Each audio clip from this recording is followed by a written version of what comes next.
Hello बच्चों, मैं लखन सैनी एक बार फिर से आप सबका स्वागत करता हूं कक्षा 12 की गणित विषय की ऑनलाइन कक्षा में। बच्चों, आज से हम शुरू करेंगे हमारी पाठ्य पुस्तक की मॉड्यूल संख्या 3 का अध्याय 10, जिसका नाम है गणितीय आगमन सिद्धांत। आपको हमेशा की तरह अपनी नोटबुक और पेन लेके बैठना है। हर एक बात को, हर एक कॉन्सेप्ट को ध्यान से समझते हुए बच्चों नोट कर लेना है और बाद में दोहराना जरूर है। आइए बिना देरी के शुरू करते हैं आज की कक्षा। और गणितीय आगमन सिद्धांत को समझने के लिए सबसे पहले समझते हैं कि कथन क्या होता है। देखिए, प्रश्न है कथन क्या है। पहले आपको इस प्रश्न का जवाब पता होना चाहिए, तभी आप गणितीय आगमन सिद्धांत को समझ पाएंगे। कथन क्या है बच्चों? देखिए, हम जानते हैं दो चीजें बच्चों, दो चीजें हैं। एक है वाक्य, एक क्या है? वाक्य। एक शब्द है कथन, और एक और शब्द आप ले लीजिए जिसे हम कहते हैं प्रमेय।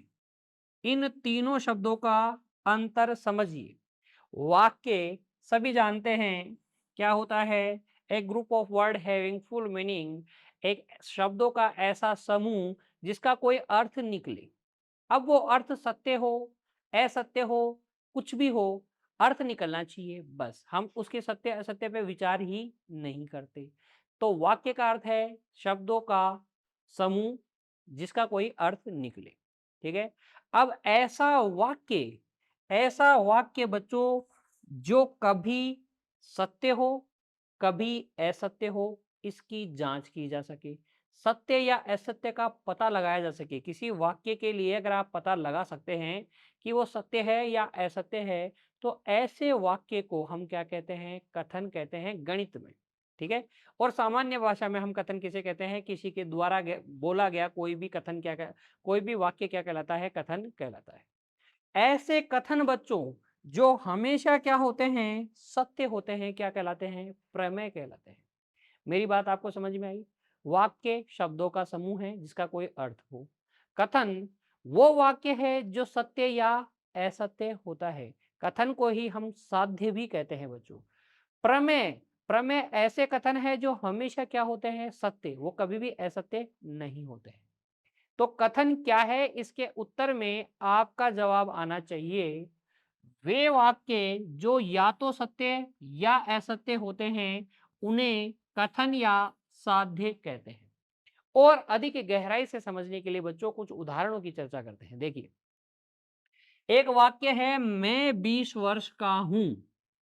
तो क्या आप जांच कर सकते हैं इस वाक्य के सत्य या असत्य होने की? बिल्कुल जांच की जा सकती है। बर्थ सर्टिफिकेट हम देख सकते हैं, सेकेंडरी की मार्कशीट में हम देख सकते हैं कि डेट ऑफ बर्थ क्या है। उसके आधार पर हम बता सकते हैं कि मैं 20 वर्ष का हूं या नहीं।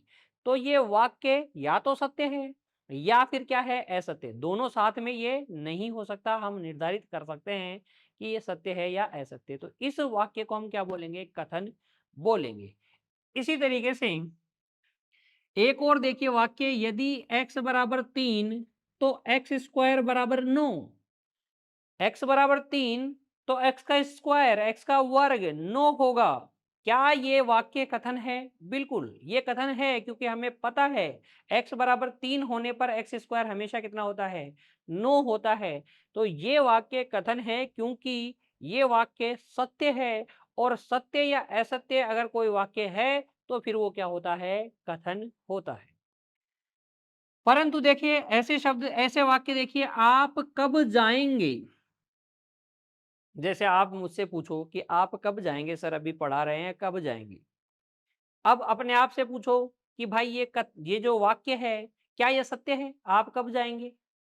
हम निर्धारित कर सकते हैं क्या? क्या जांच कर सकते हैं कि कब जाएंगे? ये तो एक प्रश्न है ना? तो इस वाक्य की सत्य या असत्यता की जांच नहीं की जा सकती, इसलिए ये वाक्य कथन नहीं है। इसी प्रकार से कितना आश्चर्यजनक, किसी ने बोला कितना आश्चर्यजनक, तो इसका अर्थ तो हमें पता है कि कोई ऐसी चीज है जो देखने में अजीब लग रही है या बहुत ही अच्छी लग रही है या बहुत ही बुरी लग रही है, तो कितना आश्चर्यजनक है वो चीज। लेकिन क्या सत्य या असत्यता की जांच की जा सकती है?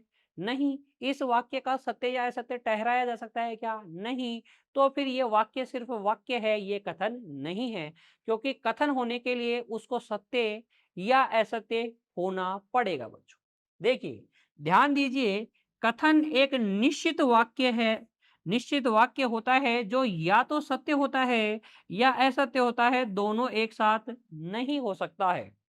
इसे आप इस उदाहरण से समझ सकते हैं। इस बात को देखिए, x माइनस 5 बराबर 7 कथन नहीं है, क्योंकि अगर x की जगह 12 है तब तो ये बात सत्य है, और 12 के अलावा और कोई वास्तविक संख्या है या कोई और संख्या है, सम्मिश्र संख्या भी हो सकती है, तब ये जो वाक्य है तब ये असत्य है। तो जब तक हमें x का पता नहीं चलेगा, हम ये बता नहीं पाएंगे कि ये वाक्य सत्य है या असत्य है।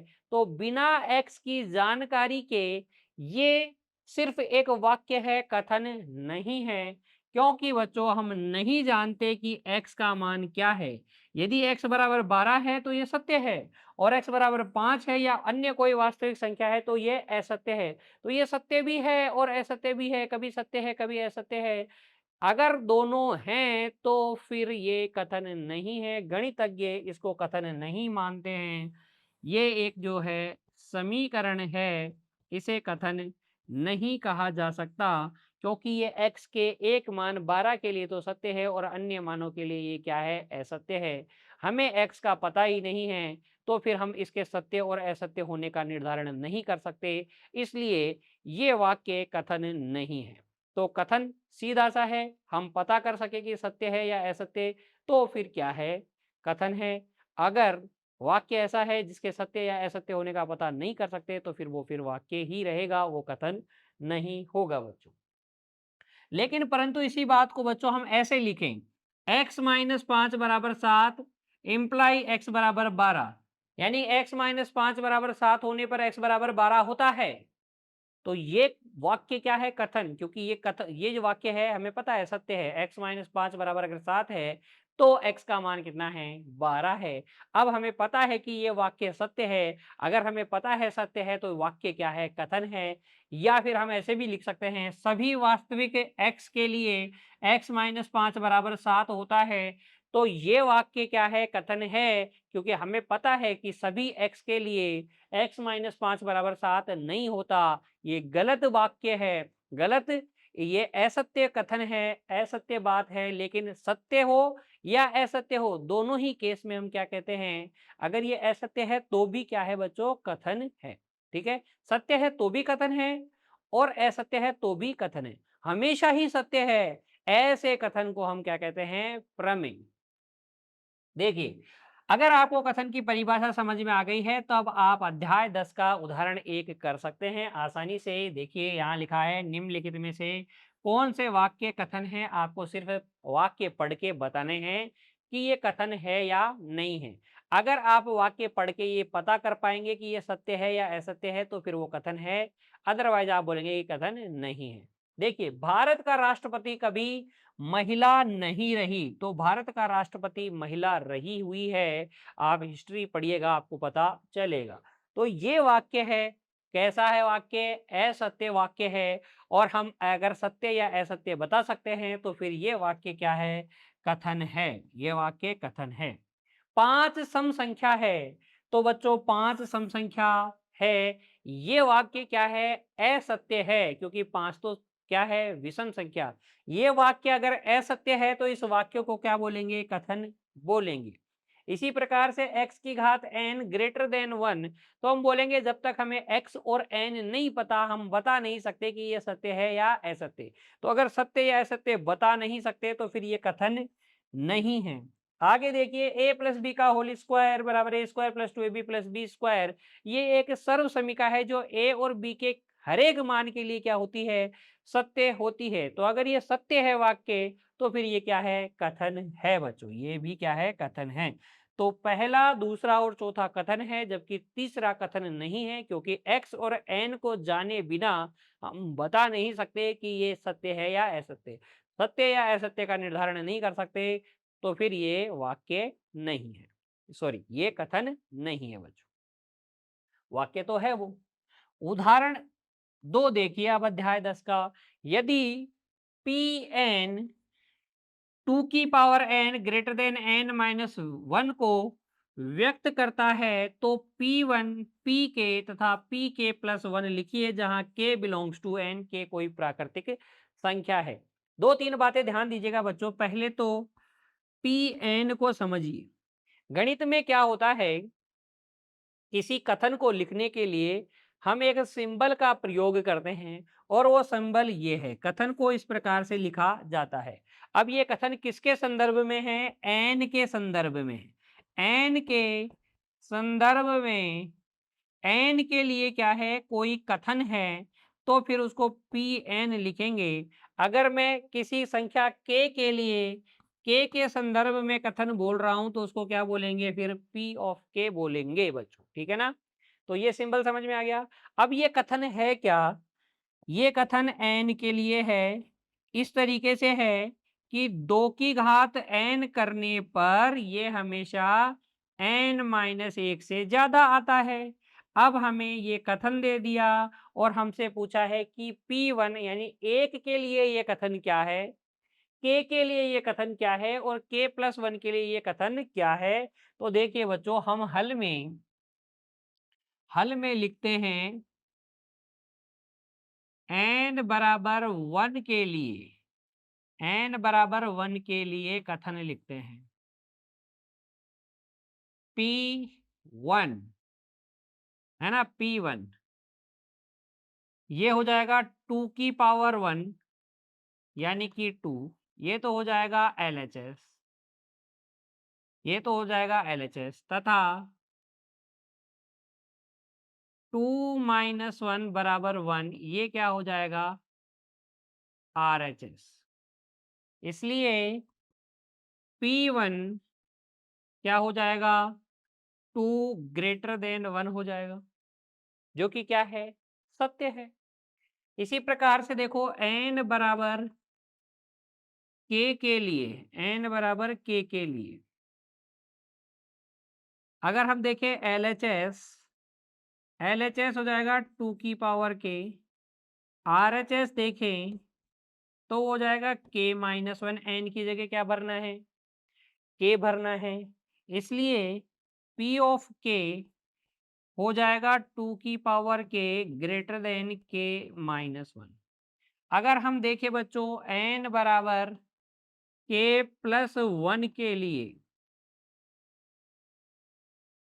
तो LHS क्या है? LHS तो है आपके पास 2 की पावर k+1 और RHS वो आपके पास आएगा k+1 - 1 यानी कि k। इसलिए P ऑफ k+1 ये आ जाएगा 2 की power k+1 greater than k।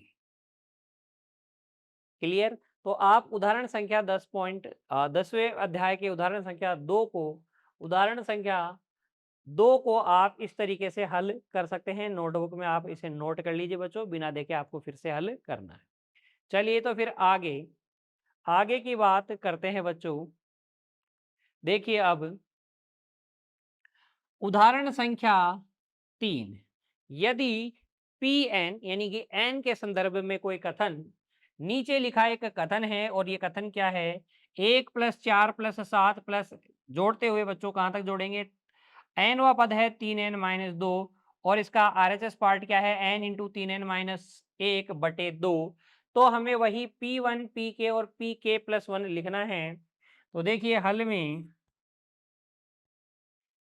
n बराबर 1 के लिए हम देखते हैं पहले, अगर हम एक ही पद लें तो LHS बराबर क्या है? 1 है और RHS बराबर क्या है? RHS बराबर है 1 × 3 × 1 - 1/2। कितना आ जाएगा? 1। इसलिए P ऑफ 1 क्या हो जाएगा? 1 = 1 हो जाएगा, जो कि क्या है? सत्य कथन है। फिर देखो n बराबर के लिए हमें लिखना है, तो पहले मैं लिखूंगा LHS, वो हो जाएगा 1 + 4 प्लस के तक जोड़ना है बच्चों, 7 प्लस के तक जोड़ोगे तो यह जाएगा 3k-2। RHS क्या आ जाएगा? n की जगह सिर्फ k भरना है बच्चों, k -2 है कि 1 है? -1 है बच्चों। तो यहाँ पर -1 अपॉन में कितना 2, ये एलएचएस और आरएचएस निकाल लिया। उसके बाद में आप लिख लेंगे, इसलिए पी ऑफ के वो हो जाएगा 1 + 4 + 7 प्लस कहाँ तक 3 के -2 तक, और बराबर किसके के 3 के -1 अपॉन में कितना, ये हो जाएगा पी के लिए कथन। तथा बच्चों n बराबर k + 1 के लिए अगर हम इसी प्रकार से देखें तो हमारे पास देखिए एलएचएस तो आ जाएगा क्या, n की जगह अब सिर्फ क्या बढ़ना है, k + 1 बढ़ना है, तो 1 + 4 + 7 प्लस ऐसे करते हुए कहाँ तक 3 × k + 1 - 2, तो ये आ जाएगा आपके पास 1 + 4 + 7 प्लस कहाँ तक 3k + 3 - 2 कितना हो जाएगा, +1 हो जाएगा। तो ये तो आ जाएगा n बराबर k + 1 के लिए एलएचएस। आरएचएस को आप देखिए तो आरएचएस आ जाएगा, n की जगह k + 1 भरेंगे तो ये k + 1 3 × k + 1 - 1 अपॉन में कितना 2, तो ये आ जाएगा k + 1 3k + 2 अपॉन में कितना 2। इसलिए बच्चों आप लिख सकते हैं, इसलिए आप लिख सकते हैं P ऑफ k + 1 ये हो जाएगा 1 + 4 + 7 प्लस कहाँ तक, एलएचएस में क्या आया था 3k + 1 आया था ना, तो 3k + 1 बराबर में ये आ जाएगा k + 1 3k + 2 अपॉन में कितना 2, तो ये हो जाएगा P ऑफ k + 1। इस तरीके से आप किसी कथन को 1 के लिए, k के लिए, k + 1 के लिए लिख सकते हैं। समझ में आ गई बात आपको? तो चलिए बच्चों अब हम मेन मुद्दे पे आते हैं, जो हमारा प्रमुख मुद्दा है गणितीय आगमन सिद्धांत। कथन को समझने के बाद आप गणितीय आगमन सिद्धांत को आसानी से समझ सकते हैं। देखिए क्या है गणितीय आगमन सिद्धांत। गणितीय आगमन सिद्धांत पहले हम चर्चा करते हैं कि ये क्यों इसकी आवश्यकता है। तो देखिए कोई कथन गणित के अनुसार तभी सत्य माना जाता है जब प्रत्येक स्थिति में, जिस भी संदर्भ में वो कथन कहा जा रहा है, उस संदर्भ में की प्रत्येक स्थिति में उसकी सत्यता को दर्शाया जा सके। तो जिस संदर्भ में कथन कहा गया है उस संदर्भ की प्रत्येक स्थिति में अगर कथन सत्य दर्शाया जा सकता है, तभी हम क्या कहेंगे, उस कथन को सत्य कहेंगे। अगर किसी एक स्थिति में भी वो कथन असत्य है तो फिर बच्चों कथन को हम सत्य नहीं कहेंगे। क्लियर? चलिए अब ये गणितीय आगमन सिद्धांत क्या है इसकी चर्चा करते हैं।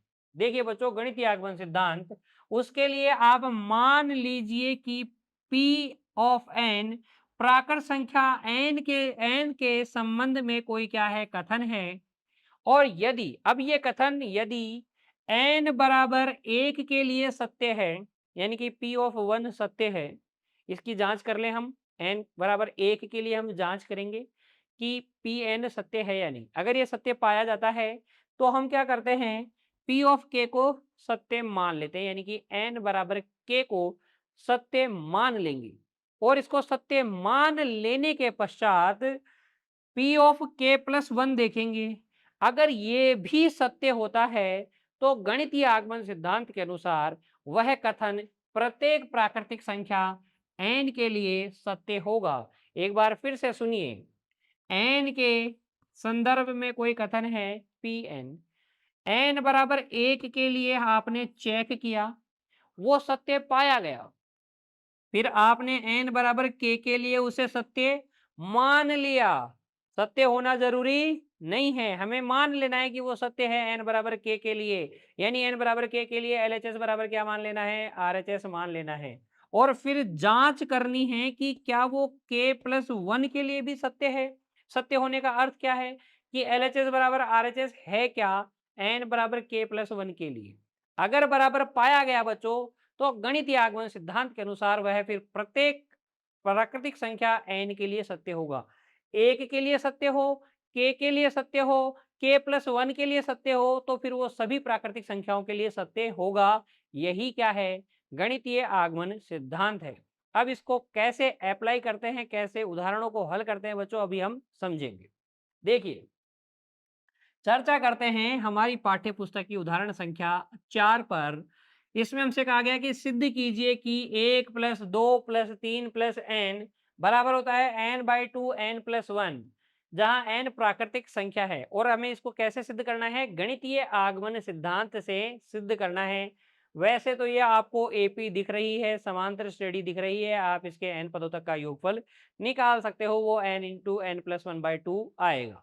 लेकिन यहाँ हम कैसे सोल्व करेंगे? गणितीय आगमन सिद्धांत से सोल्व करेंगे।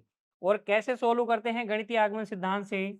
देखिए, हम लिखेंगे हल, और यहाँ लिखेंगे ये जो कथन, ये जो दी गई बात है, जो वाक्य है, उसको मान लेंगे। माना कि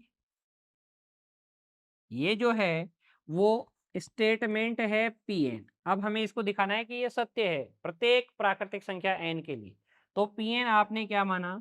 आपने माना Pn है 1 + 2 + 3 + 4 + 5 + कहाँ तक?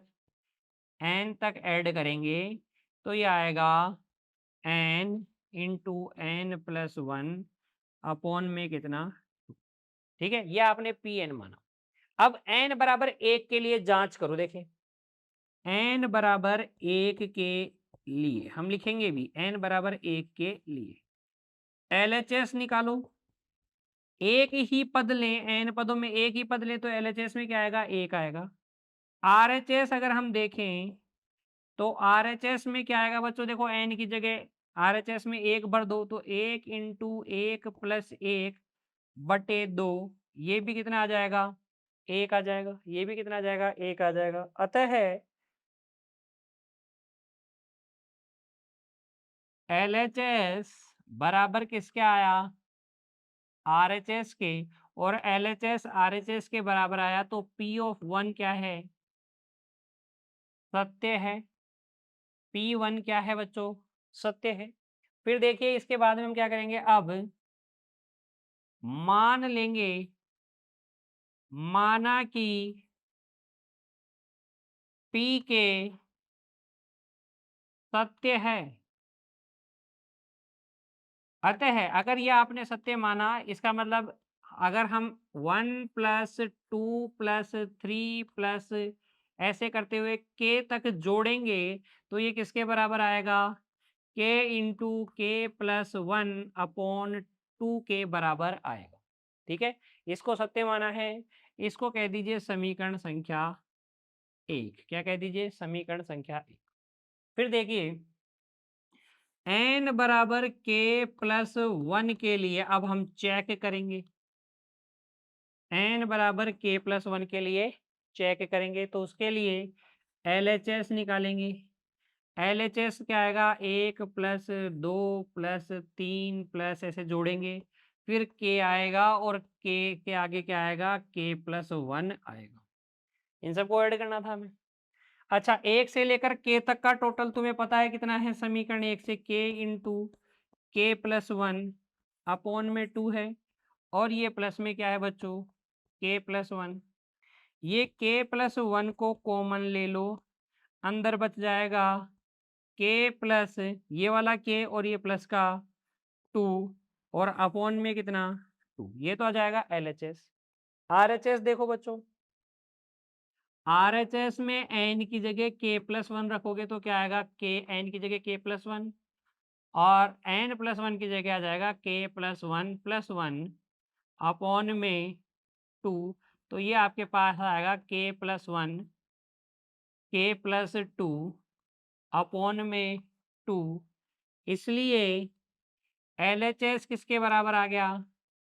RHS के बराबर हो गया।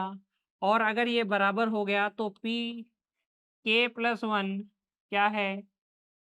सत्य है। गणितीय आगमन सिद्धांत क्या कहता है कि अगर कोई कथन 1 के लिए सत्य है, k के लिए सत्य मानने पर k+1 के लिए सत्य है, तो फिर वो सभी प्राकृतिक संख्याओं के लिए क्या होगा?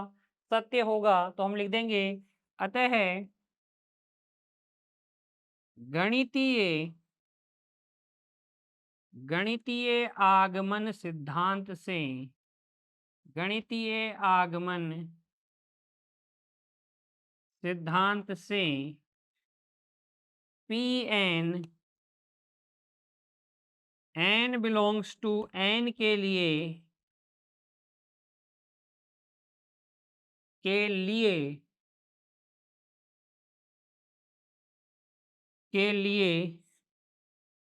सत्य है। अर्थात बच्चों 1+2+3+ कहाँ तक n तक का योग किसके बराबर होगा? n/2 n+1। हैंस प्रूव लिख देंगे लास्ट में। तो गणितीय आगमन सिद्धांत की कार्य प्रणाली क्रिया के स्टेप बच्चों आपको समझ में आने चाहिए कि गणितीय आगमन सिद्धांत का प्रयोग कैसे करते हैं। उदाहरण संख्या 4 हमारी पाठ्य पुस्तक का हमने हल किया। उम्मीद करता हूं आपको अच्छे से समझ में आ गया है, आपने नोट भी कर लिया है बच्चों। अब बढ़ते हैं आगे और देखते हैं बच्चों अगला उदाहरण।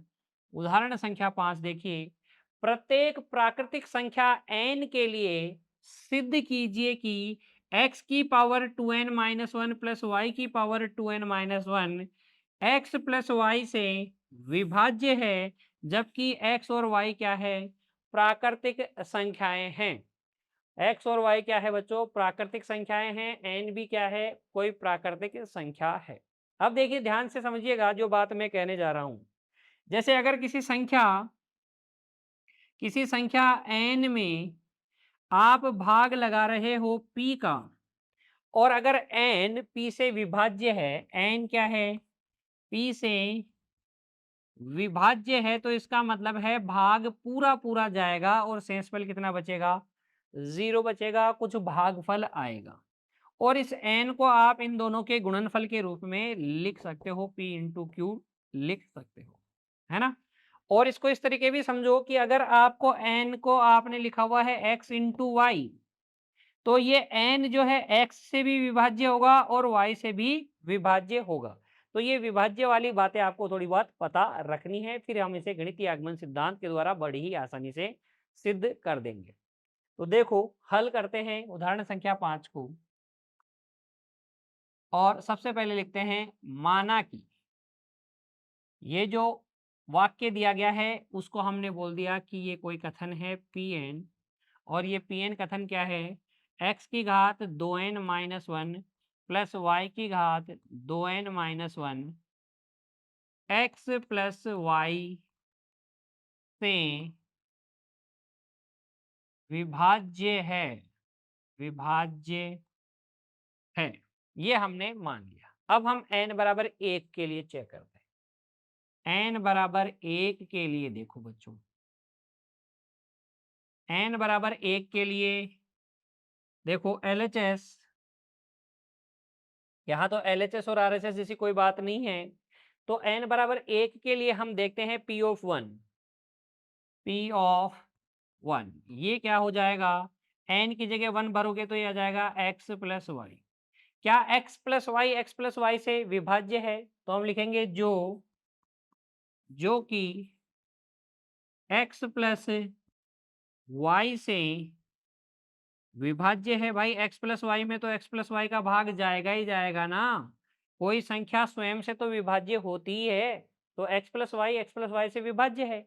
और अगर ये विभाज्य है तो P ऑफ 1 क्या है बच्चों? फिर ये फिर सत्य है। ये क्या है? सत्य है।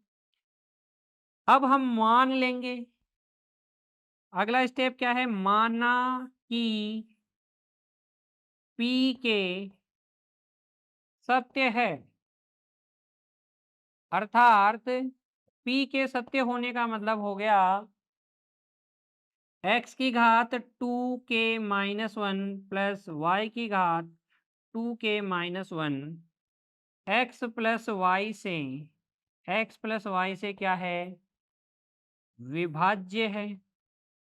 और ये अगर x प्लस वाई से विभाज्य है बच्चों, तो फिर हम इसे x की घात 2k-1 प्लस y की घात 2k-1, इसको हम लिख सकते हैं x प्लस वाई गुणा कोई भागफल t, है ना भाई। इसमें भाग जाएगा तो भागफल t आएगा, तो भाजक गुणा भागफल बराबर क्या होगा, भाज्य होगा, वही वाली बात। ठीक है, तो ये मैंने यहाँ लिख दिया। अब यहां से मैं लिख सकता हूं बच्चों कि x की घात 2k-1 बराबर होगा x plus y into t minus Y की घात 2k-1। इसे कह देते हैं समीकरण संख्या 1। तो k के लिए हमने सत्य मान लिया। अब हम जांच करेंगे n बराबर k+1 के लिए। तो देखो n बराबर k+1 के लिए अगर हम देखें तो p k+1 क्या हो जाएगा, x की घात 2 k+1 -1 प्लस y की घात n की जगह k+1 बढ़ना है, तो 2n था तो 2k+1 -1 हो जाएगा। ये आपके पास आएगा बच्चों x की घात 2k-1 प्लस 2 प्लस y की घात 2k-1 और ये प्लस का 2। क्लियर। अब यहाँ देखिए, इसको मैं ऐसे लिख सकता हूं क्या, x की घात 2k-1 डॉट x की घात 2, इसको मैं लिख सकता हूं प्लस y की घात 2k-1 डॉट y की घात 2 लिख सकता हूं। कोई दिक्कत नहीं है, आधार समान होने पे घातें जुड़ जाती हैं। यहाँ पर x की घात 2k-1 का मान समीकरण 1 से रख देंगे तो ये आ जाएगा, देखो x plus y into t minus Y की घात 2k-1 और इसके मल्टीप्लाई में क्या एक्स स्क्वायर आ जाएगा, प्लस में क्या चल रहा है y की power 2k-1 dot y square. X square को अंदर मल्टीप्लाई कर लो बच्चों तो यह आ जाएगा, देखो x plus y into t into x square minus x square y की पावर 2k-1 प्लस वाई की power 2k-1 into y square. Clear. अब इन दोनों में देखिए y की पावर 2k-1 कॉमन आ रहा है, तो ये आपके पास आ जाएगा बच्चों x plus y into t into x square minus में y की पावर 2k-1 कॉमन ले लिया तो x square minus y square अंदर बच गया। इसे आप लिख सकते हैं x plus y into t x square minus Y की पावर 2k-1, ये हो जाएगा x plus y into x minus y. X plus y भी कॉमन आ जाएगा तो यह आ जाएगा x प्लस वाई, अंदर बचेगा देखिए T x square minus Y की power 2k-1 X minus Y. अगर ये आ गया है तो यानी कि x प्लस वाई इसका गुणनखंड है, और अगर x प्लस वाई इसका गुणनखंड है p ऑफ k+1 में, तो फिर ये जो संख्या आई है ये क्या है, x प्लस वाई से विभाज्य है। तो हम लिख देंगे जो कि x प्लस वाई से विभाज्य है, और अगर ये x प्लस वाई से विभाज्य है बच्चों तो इसका मतलब p ऑफ k+1 सत्य है, और ये सत्य है तो हम लिखेंगे अतः गणितीय गणितीय आगमन सिद्धांत से प्रिंसिपल ऑफ मैथमेटिकल इंडक्शन से पीएमआई से देखिए p ऑफ n यानी कि x की घात 2n-1 प्लस y की घात 2n-1 x प्लस वाई से विभाज्य है जहां n क्या होगी, प्राकृतिक संख्या n होगी। ठीक है, इस तरीके से आप उदाहरण संख्या 5 को हल कर सकते हैं। तरीका वही है। सबसे पहले आप जो कथन है उसको n बराबर 1 के लिए जांच कीजिए। अगर वो n बराबर 1 के लिए सत्य पाया जाता है तो उसे k के लिए सत्य मानिए। k के लिए सत्य मानेंगे तो आपको एक समीकरण मिलेगी और फिर आप उसकी जांच कीजिए n बराबर k प्लस 1 के लिए। अगर वो समीकरण 1 की सहायता से आप सिद्ध कर पाए कि वो n बराबर k प्लस 1 के लिए सत्य है तो गणितीय आगमन सिद्धांत से हम लिख देंगे कि वो n बिलोंग्स टू n, यानी कि सभी प्राकृतिक संख्याओं के लिए फिर क्या है, सत्य है। इसे नोट कर लीजिए बच्चों और फिर देखते हैं अगले उदाहरण का हल। अब हम हल करेंगे हमारी पाठ्य पुस्तक की उदाहरण संख्या 6। प्रत्येक प्राकृत संख्या n के लिए सिद्ध कीजिए कि 2 की घात n n से बड़ा होता है। तो तरीका वही है। आप मान लीजिए, माना कि ये जो कथन है वो क्या है, पी एन है और ये इसका एल एच एस हो गया 2 की power n, R H S हो गया एन। ठीक है, सबसे पहले किसके लिए चेक करेंगे, एन बराबर 1 के लिए। तो लिखेंगे एन बराबर 1 के लिए। यहाँ तो एल एच एस और आर एच एस निकाल सकते हैं। तो एल एच एस बराबर हो जाएगा 2 की पावर 1 यानी कि 2। आर एच एस हो जाएगा, आर एच एस हो जाएगा बच्चों, एन बराबर 1 रखना है तो यहाँ 1, क्योंकि एलएचएस दिख रहा है आपको, एलएचएस ग्रेटर देन है किसके, आरएचएस के। यही तो है, एलएचएस ग्रेटर देन आरएचएस, इसलिए P1 क्या है, सत्य है। अब P1 अगर सत्य है तो आगे के स्टेप में हम क्या करेंगे, इसको K के लिए सत्य मानेंगे। तो माना P ऑफ K सत्य है, अतः अगर ये सत्य है तो फिर बच्चों 2 की पावर k ग्रेटर देन होगा किसके, k के। इसे कह देंगे समीकरण संख्या 1। और अब हम जांच करेंगे n बराबर k प्लस 1 के लिए। तो n बराबर k प्लस 1 के लिए देखिए, n बराबर k प्लस 1 के लिए देखिए बच्चों, LHS LHS बराबर आ जाएगा 2 की पावर k प्लस 1, जिसको आप लिख सकते हैं 2 की पावर k डॉट 2 लिख सकते हैं कि नहीं। अब 2 की पावर k किससे ज़्यादा है, k से ज़्यादा है। तो अगर मैं यहाँ 2 की पावर k की जगह उससे कोई छोटा मान रखूँगा बच्चों, तो ये छोटा हो जाएगा k इंटू 2 से, यानी कि ये छोटा हो जाएगा k प्लस k से। क्लियर, बात समझ में आई क्या। जैसे कि अगर मैं यहाँ पर, आप बोल रहे हो सर 5 बराबर होता है 3 प्लस 2, तो अगर मैं 3 से कोई कम मान रख दूं, 3 से कोई कम मान मतलब मैं यहाँ पे 1 रख दूं, तो 1 प्लस 2 5 के बराबर ही रहेगा कि ये 5 ज्यादा हो जाएगा। तो एलएचएस ज्यादा हो जाएगा ना, जैसे मैं यहाँ पर इस 2k से कम वैल्यू रखूंगा, है ना, 2k से कम वैल्यू रखूंगा तो ये कम हो जाएगा, क्योंकि मुझे पता है 2 की पावर k क्या है, k से ज्यादा है समीकरण 1 में, है ना।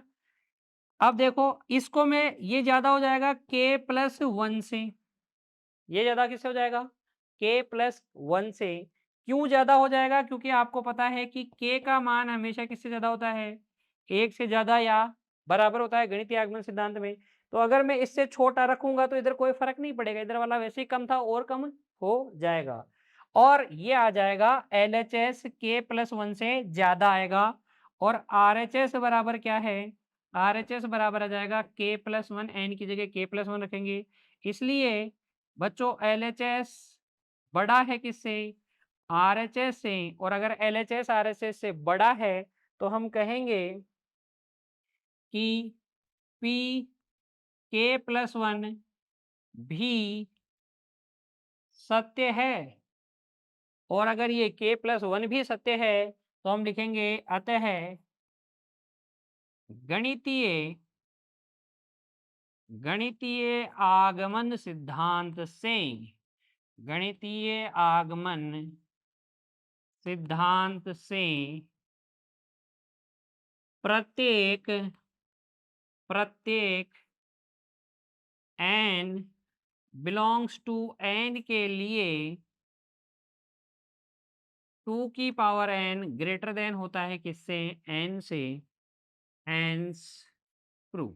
इस तरीके से आप सिद्ध कर सकते हैं। उदाहरण संख्या 6 को नोट कर लीजिए बच्चों, और फिर देखिए उदाहरण संख्या 7।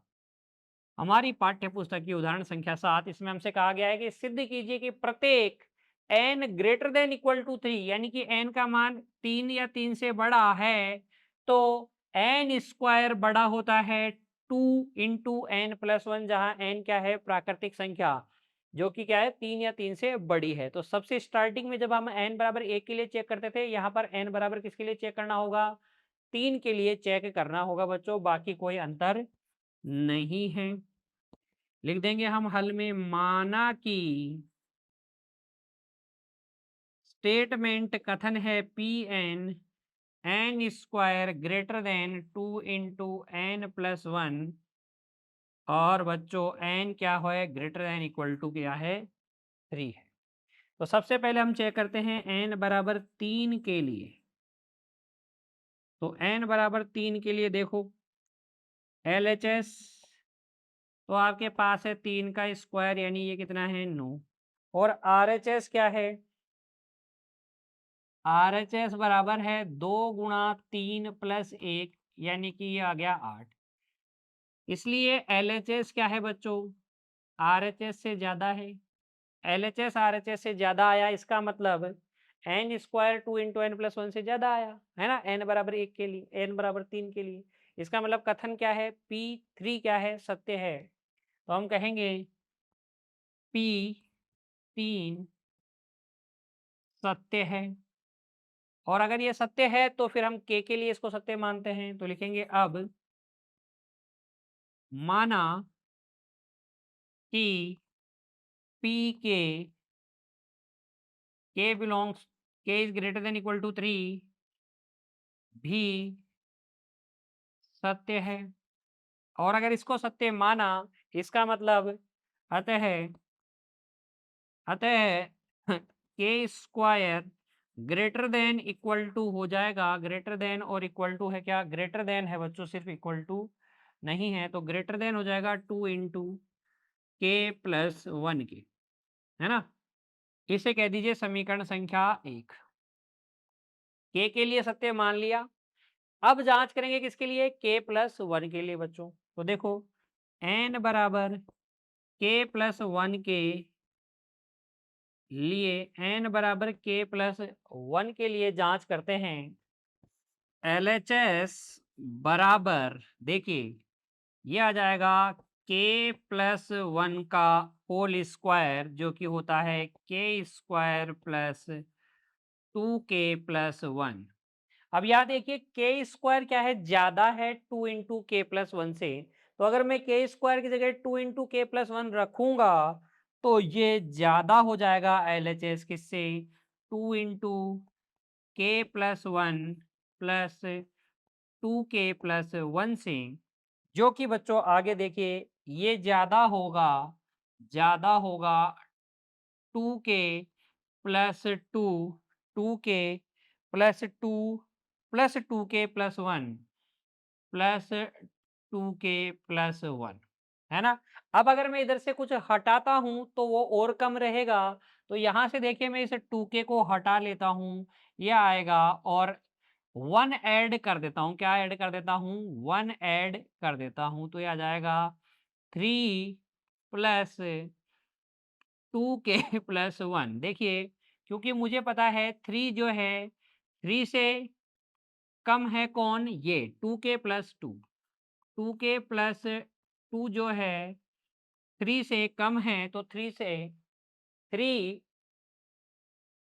ये 2 के प्लस 2 क्या है, देखो के का मान क्या है, 3 या 3 से ज्यादा, 3 या 3 से ज्यादा है, तो 3 इनसे कम है बच्चों, 3 इनसे कम है, तभी तो हम रख सकते हैं, तभी तो हम रख सकते हैं। ये 2 के प्लस 2 क्या है, 3 से ज्यादा है, क्योंकि के का मान 3 या 3 से ज्यादा है, तो 3 रखोगे तो 3 दूनी 6, और ये आ जाएगा, है ना। अब यहाँ देखो ये आ गया आपके पास 2 के प्लस 4, और ये आ जाएगा 2 कॉमन लेने के बाद में के प्लस 2, ठीक है। ये आ गया आपके पास L H S, L H S इससे ज्यादा है।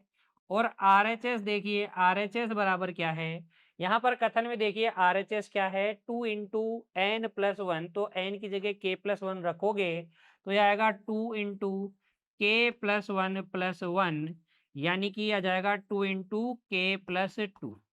तो RHS ये है, इसलिए आप बोलेंगे LHS क्या है, ज्यादा है RHS से, और LHS RHS से ज्यादा है बच्चों, तो आप कहेंगे P के प्लस वन भी सत्य है। और अगर ये सत्य है तो बच्चों हम लिख सकते हैं बाय PMI गणितीय आगमन सिद्धांत से। इसलिए गणितीय आगमन सिद्धांत से बच्चों हम बता सकते हैं, सिद्धांत से for every n greater than equal to 3, n का मान जब भी 3 या 3 से ज्यादा होगा तो एन स्क्वायर क्या होगा, ग्रेटर देन होगा 2 इंटू एन प्लस वन से, और यही हमें सिद्ध करना था, लिख देंगे हैंस प्रूफ। इस तरीके से बच्चों आप उदाहरण संख्या 7 को हल कीजिएगा, इसे भी नोट कर लीजिए, इसकी भी अच्छे से प्रैक्टिस आपको करनी है। फिर देखिए उदाहरण संख्या 8 बच्चों, गणितीय आगमन सिद्धांत द्वारा सिद्ध कीजिए कि प्रत्येक प्राकृतिक संख्या n के लिए n की घात 5/5 प्लस n की घात 3/3 प्लस 7n/15 एक क्या है, प्राकृतिक संख्या है। हमें यह सिद्ध करना है ये एक प्राकृतिक संख्या है, यानी कि ये गिनती में आने वाली संख्या है। और किससे सिद्ध करना है, गणितीय आगमन सिद्धांत द्वारा। तो हल में आप सबसे पहले मान लेंगे, लिखेंगे माना कि Pn क्या है, n की घात 5/5 प्लस n की घात 3/3 प्लस 7n/15 है। ठीक है ना, ये स्टेटमेंट है। एक क्या है, ये एक प्राकृत संख्या है, ये कथन माना है हमने, प्राकृत संख्या है। अब इस कथन की जांच करेंगे सबसे पहले n बराबर 1 के लिए, तो लिखेंगे n बराबर 1 के लिए देखो P1 देखो भाई, n की जगह 1 रखोगे तो 1/5 प्लस 1/3 प्लस 7/15 आएगा, जो कि क्या आएगा, एलसीएम ले लो 15, 3 प्लस 5 प्लस 7 यानी 15/15 कितना आ गया, 1। और एक क्या है, प्राकृतिक संख्या है, एक एक गिनती में आने वाली संख्या है। इसका मतलब P1 क्या है बच्चों, सत्य है। P1 सत्य है। अगर P1 सत्य है तो गणितीय आगमन सिद्धांत में हम क्या करते हैं, के लिए सत्य मान लेते हैं। लिखेंगे अब माना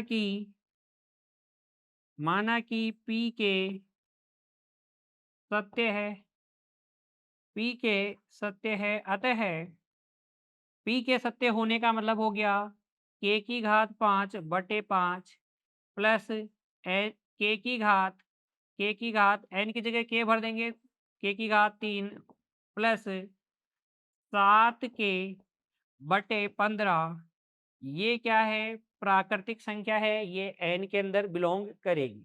ठीक है, इसे कह दीजिए समीकरण संख्या 1।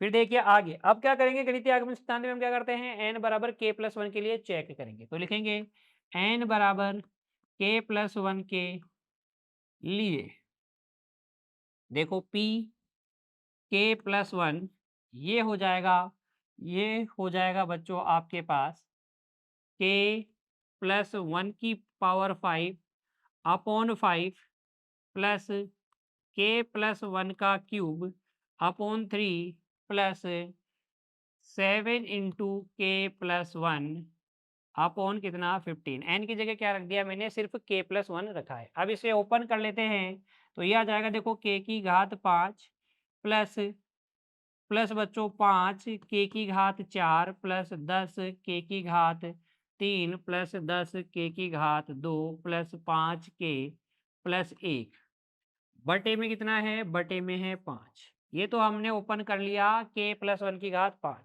ऐसे ही के प्लस 1 की घात 3 को ओपन करेंगे तो के क्यूब प्लस 3 के स्क्वायर प्लस 3 के प्लस 1 आएगा और बटे में कितना है 3 है। और बच्चों 7 को अंदर गुणा कर लो, 7 को अंदर गुणा कर लो तो ये आ जाएगा प्लस में 7 के प्लस 7 बटे कितना 15। अब देखो मैं इसको किस तरीके से अरेंज करके लिख रहा हूं। ये आ जाएगा देखो के की घात 5 बटे 5, इसके बटे में ये लगा के प्लस के क्यूब बटे 3 प्लस 7 के बटे 15, इनको तो साथ साथ रख दिया, प्लस इसमें भाग लगाओ 5 का तो यह आ जाएगा के की घात 4 प्लस देखो क्यूब में भाग लगाओगे तो दो दो के क्यूब आएगा और यहाँ पे 2 के क्यूब आ गया, यहाँ 2 के स्क्वायर आएगा और 1 के स्क्वायर ये रहा, तो ये 3 के स्क्वायर हो गया। यहाँ एक बार के आएगा क्या, 5 का भाग लगाएंगे इसमें तो 1 के आएगा और 1 के यहाँ से आ जाएगा तो 2 के ये आ जाएगा। क्लियर। और ये जो 1/5 है, 1/5 प्लस 1/3 प्लस 7/15 है, इसको अलग से हम जोड़ लेंगे। ये क्या है, एक प्राकृतिक संख्या है, ये भी क्या है, एक प्राकृतिक संख्या होगी और वो भी क्या है, एक प्राकृतिक संख्या है। तो हम लिखेंगे समीकरण 1 से, देखो ये इनको जोड़ोगे तो 1 आ जाएगा और के अपने आप में एक प्राकृतिक संख्या है, तो प्राकृतिक संख्या का गुणा और जोड़ करने पे अगेन प्राकृतिक संख्या ही आती है। तो समीकरण 1 से हम कह सकते हैं कि पी के प्लस 1 सत्य है ना, क्योंकि पी के प्लस 1 जो आया है वो हमारे पास प्राकृतिक संख्या ही तो आई है और अगर ये सत्य है तो बच्चों गणितीय आगमन सिद्धांत से, किससे, गणितीय आगमन सिद्धांत से हम कहेंगे कि प्रत्येक n बिलोंग्स टू n के लिए